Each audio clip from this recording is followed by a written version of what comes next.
کیا بھارت کی جنونی جنگی تیاریاں پاکستان کے دفاع کو مشکل بنا رہی ہیں؟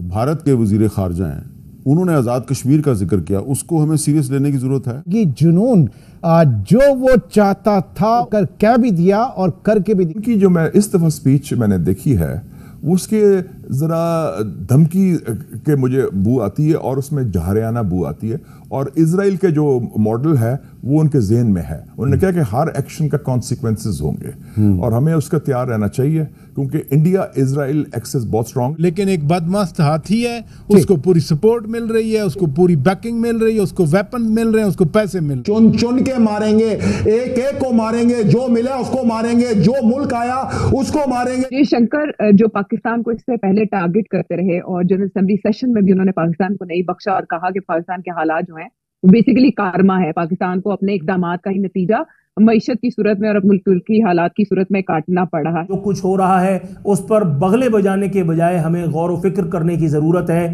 کہ کیا اب بھی امت مسلمہ کو اپنے اختلافات کو بالائے طاق رکھ کر ایک جان ہو کر کے کوئی اجتماعی اسٹریٹجی اپنانے کی ضرورت ہے، یا محض ہم OIC کے گھسے پٹے لولے لنگڑے فورم کے ذریعے سے محض پریس اسٹیٹمنٹس دے کر کے اخلاقی حمایت جاری رکھیں گے؟ صاحب انڈیا بڑا پریز کر رہا ہے، گلوریفائی کر رہا ہے، تعریف کر رہا ہے اور بغلے بجا رہا ہے، تو یہ اسے آپ کیسے دیکھتے ہیں؟ ہمارے پہلو میں بھی وہ ہے۔ آپ نے ٹھیک فرمایا کہ جو ہمیں جس مقام پہ اس لیڈرشپ نے پہنچا دیا وہ تو بات درست ہے، تو کیا انڈیا ہینڈ ان گلو ہوگا اگر یہ ایکسپینشن کے اس موڈ میں ہے اور آگے بڑھتا ہے؟ تو انڈیا اور وہ ہیں تو وہ اکٹھے ہی، کیا پریکٹیکلی بھی اکٹھے ہو سکتے ہیں؟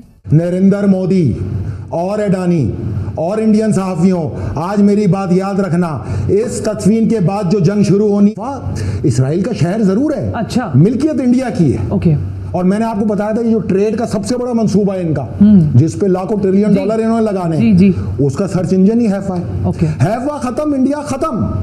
جے شنکر صاحب نے 2-3 باتیں اس سے قبل کی ہیں جو سوچنا چاہیے کہ ان کا مطلب کیا ہے۔ ایک تو بڑے ہارڈ لائنر ہیں، he's a very very big hard liner again۔ یہ وہاں انڈیا کے اندر جو 4-5 ہارڈ لائنرز ہیں ویزاوی پاکستان، ان میں سے جے شنکر صاحب بھی ایک ہیں۔ اس نے انٹرنیشنل کورٹ آف جسٹس کو روند ڈالا، اس نے اقوام متحدہ جنرل اسمبلی قراردادوں کو روند ڈالا، اس نے سلامتی کونسل کی ایک آدھ ویک سی قرارداد آئی تھی اس کو روک ڈالا، دنیا کا جو ایک انٹرنیشنل لا جسے کہتے ہیں یا روایات ہیں، تہذیب ہے، سب کچھ اس نے کچل ڈالا ہے۔ انڈائریکٹ ہے کہ انڈو اسرائیل ایکسس بن گیا ہے۔ ایک چیز واضح ہوگی ہے، اسرائیل نے جو بھی کیا ہے اس کے پیچھے مغرب کی، امریکہ کی آشیرواد تھی، اور وہ آشیرواد ہندوستان کے لیے بھی ہے۔ Be very clear. ہم نے اپنی انتہائی محنت کر کے اپنے آپ کو اکنامکلی اس قدر لے گئے ہیں اس جگہ پر جہاں پر ہم کشکول لیے پھرتے ہیں تو دنیا ہماری بات سننے کو تیار نہیں ہے۔ نیوکلیر ویپنز ہیں، پاکستان کی فوج الحمدللہ بہت مضبوط ہے، لیکن جب آپ مالی طور پر اس قدر کمزور ہوں گے۔ جی شنکر صاحب تشریف لا رہے ہیں، بہت بہت مبارک ہو آپ کو بھی مبارک ہو۔ کیا یہ بہت بڑا کوئی بریک تھرو ہے؟ یہ پس پردہ حقائق ہیں کیا؟ یہ معاملہ ہے کیا؟ مقابلہ صرف صہیونیوں سے نہیں تھا، مسلمانوں سے بھی تھا، انتہا پسند عیسائیوں سے تھا، انتہا پسند ہندوؤں سے تھا اور صہیونیوں سے تھا۔ یہ پورے مکسچر سے تھا جس کو عالمی طاقتیں کہتے ہیں، جو دنیا کے 90% حکمران تھے وہ اس جنگ میں ایک طرف۔ جے ہند دوستو، دی انڈین نیوز میں آپ کا سواگت ہے۔ بھارت اور پاکستان کے تلخ رشتوں پر بھارت کے ویدیش منتری جے شنکر نے بڑا بیان دے دیا ہے۔ ان کے بیان کے بعد پاکستان بوکھلا پڑا ہے۔ پاکستان نے بھارتی ویدیش منتری کے بیان کو دکھد پور بتایا ہے۔ یہ انڈو اسرائیل ایکسس تو بڑا پرانا ہے۔ جب 1998 میں آپ انفارمیشن منسٹر تھے، پاکستان نے نیوکلیئر دھماکے کرنے کا فیصلہ کیا تھا، تو اس وقت بھی اسرائیل نے پاکستان کی ایٹمی تنصیبات پر حملے کا منصوبہ نہیں، وہ اسپیشل ڈیفنس پارٹنر کا رول دیا ہے انہوں نے، اور اس میں امریکہ کے کچھ لوگوں کو غلط فہمی تھی نا ماضی میں کہ امریکہ میں کچھ دے گا یا اسرائیل کو تسلیم کر لیں، یہ کر دیں یا اپیزمنٹ کر لیں مودی کی۔